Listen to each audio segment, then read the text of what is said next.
नमस्कार दोस्तों। जो हमारा टॉपिक चल रहा था वो चल रहा था पर्यावरणीय प्रभाव का मूल्यांकन। आज जो हम पढ़ेंगे वो पढ़ेंगे भारत में पर्यावरण। आज का हमारा टॉपिक है भारत में पर्यावरणीय प्रभाव का मूल्यांकन, यानी कि environmental impact assessment on India. तो शुरू करते हैं आज का टॉपिक।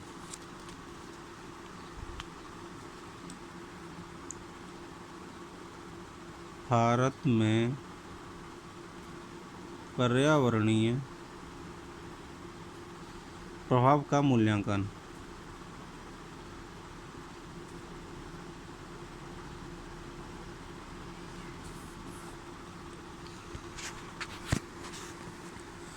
भारत में पर्यावरणीय प्रभाव के मूल्यांकन का शुभारंभ 1976 से 1977 में तब हुआ जब योजना आयोग ने विज्ञान एवं तकनीकी विभाग से नदी घाटी परियोजना को पर्यावरणीय दृष्टिकोण से दृष्टिपात करने के लिए कहा गया। फिर इसमें वे योजनाएं भी सम्मिलित की गईं जिनमें कि आवश्यकता अनुसार निवेश हेतु बोर्ड की अनुमति की आवश्यकता पड़ती थी। ये प्रासंगिक निर्णय थे, किंतु इनमें वैधानिक सहयोग अपेक्षित था। इसलिए भारत सरकार ने 23 मई 1986 को पर्यावरणीय सुरक्षा कानून लागू किया। इस कानून के अवशिष्ट उद्देश्य को प्राप्त करने हेतु लिया गया एक निर्णय पर्यावरण प्रभाव के मूल्यांकन को प्रभावी व वैधानिक बनाना था। कानूनी प्रक्रिया अपनाने के बाद 27 फरवरी 1994 को एक अधिसूचना जारी की गई और फिर 4 मई 1994, 10 अप्रैल 1997 तथा 27 जनवरी 2000 में इस कानून में संशोधन किए गए, जिसमें 30 गतिविधियों के लिए पर्यावरण प्रभाव मूल्यांकन को प्रभावी व वैज्ञानिक बनाया गया। पर्यावरण प्रभाव मूल्यांकन को नियंत्रित करने वाला यह प्रमुख कानून है। इसके अतिरिक्त भारत सरकार ने पर्यावरण सुरक्षा कानून 1986 के अधीन पर्यावरण के मूल्यांकन से संबंधित कुछ निम्नलिखित महत्वपूर्ण अधिसूचना जारी की गईं, जो कि विशिष्ट भौगोलिक तक सीमित हैं। ये अधिसूचनाएं कब कब जारी की गईं उसके बारे में मैं लिखाता हूँ, आप लिखिए। सबसे पहली अधिसूचना जारी की गई थी दिनांक 6 जनवरी 1989 में जारी की गई।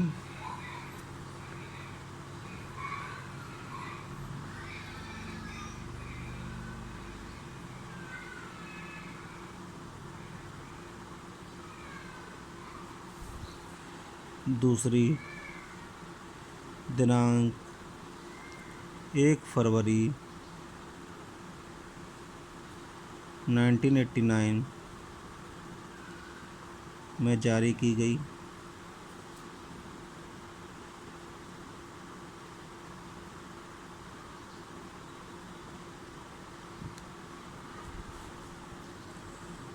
इसके बाद तीसरी अधिसूचना दिनांक 19 फरवरी 1991 में जारी की गई।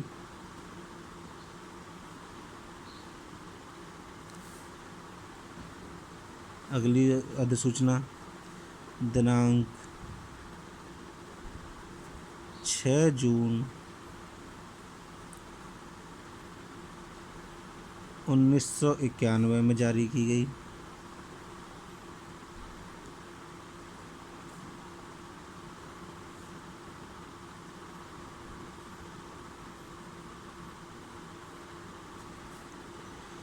पांचवी अधिसूचना जो है वो दिनांक 7 मई 1992 में जारी की गई।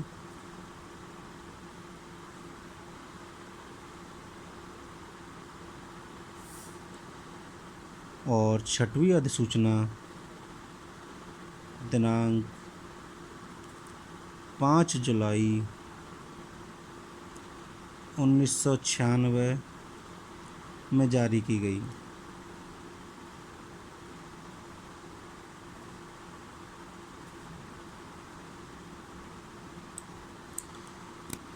ये हमारी अधिसूचनाएं थी। जो पहली अधिसूचना थी वो हमारी 6 जनवरी 1989 में, दूसरी 1 फरवरी 1989 में, तीसरी 19 फरवरी 1991 में, चौथी अधिसूचना हमारी 6 जून 1991 में, पांचवी अधिसूचना 7 मई 1992 में और छठी अधिसूचना 5 जुलाई 1996 में जारी की गई।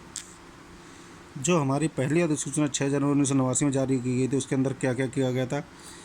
पर्यटन से संबंधित उद्योगों के अलावा अन्य समस्त उद्योगों को उच्च ज्वार बिंदु से 1 किलोमीटर के क्षेत्र में रेवडंडा क्रीक के देवगढ़ पॉइंट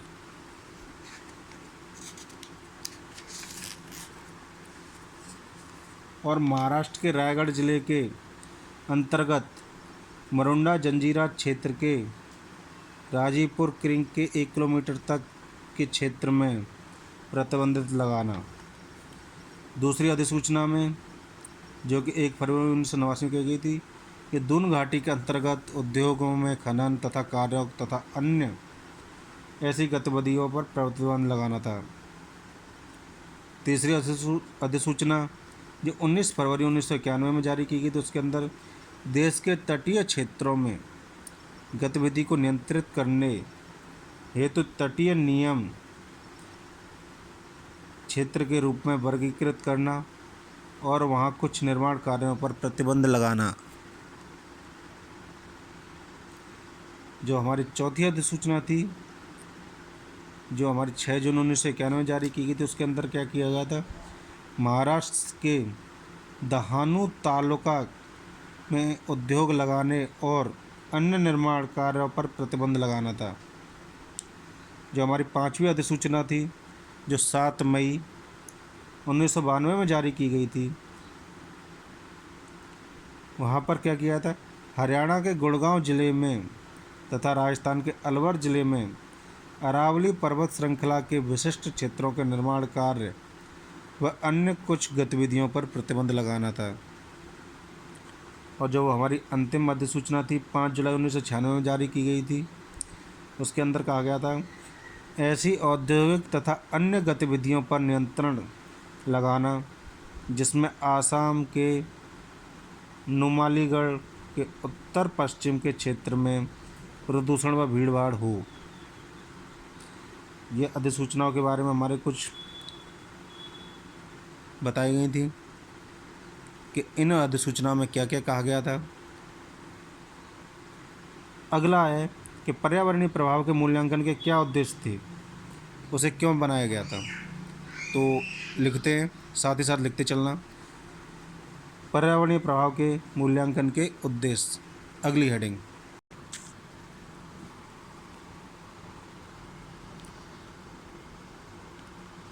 पर्यावरणीय प्रभाव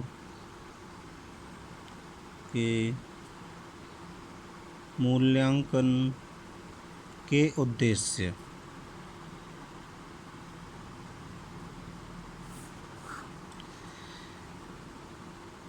जो कुछ मुख्य उद्देश्य थे वो लिखते हैं। इसमें जो सबसे पहला उद्देश्य था वो था विकास योजनाओं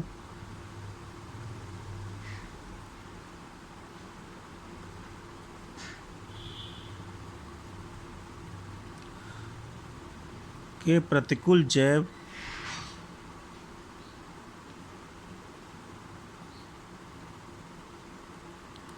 भौतिक, सामाजिक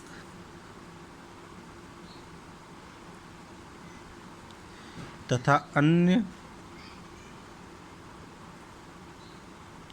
प्रासंगिक प्रभावों का पूर्व ज्ञान प्राप्त करना।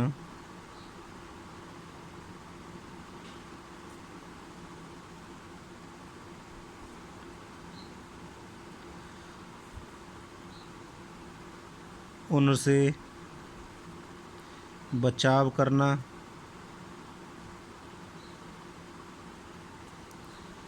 तथा क्षतिपूर्ति का उपाय खोजना।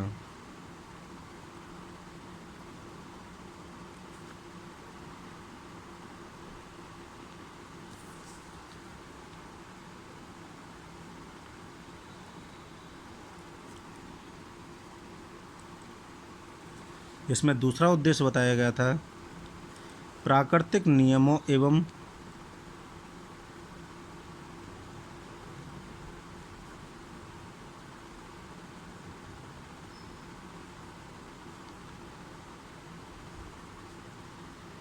पारिस्थितिक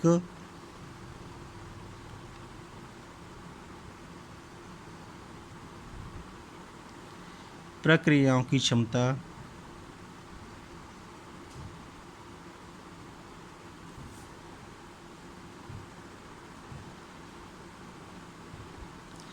एवं उत्पादकता को सुरक्षा प्रदान करना।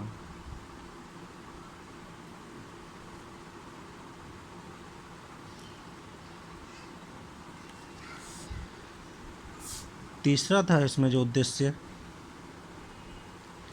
वो था पर्यावरण विचार विमर्श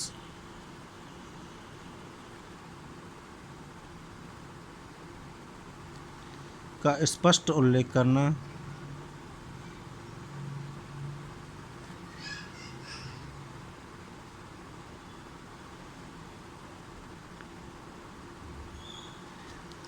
और विकास योजनाओं में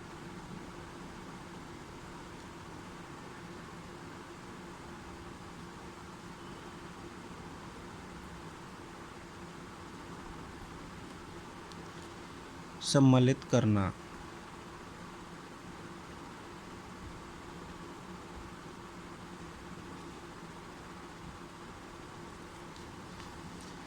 इसका जो अंतिम उद्देश्य था वो था ऐसे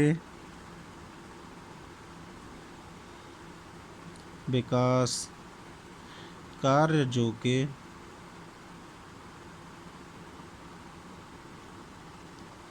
स्थायी हों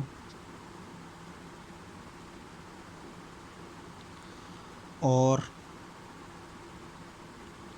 जो प्रबंधकीय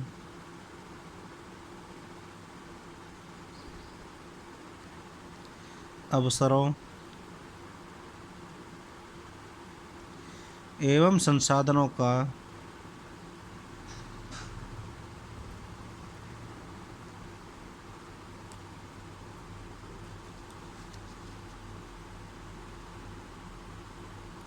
सर्वश्रेष्ठ उपयोग भी करते हों। सर्वश्रेष्ठ उपयोग भी करते हों को प्रोत्साहित करना।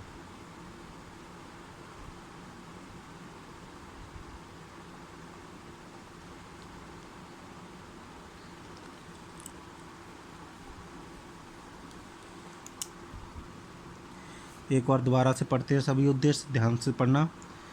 इसमें जो पहला उद्देश्य था वो था विकास योजनाओं के प्रतिकूल जैव भौतिक सामाजिक तथा अन्य प्रासंगिक प्रभावों का पूर्व ज्ञान प्राप्त करना, उनसे बचाव करना तथा क्षति का उपाय खोजना।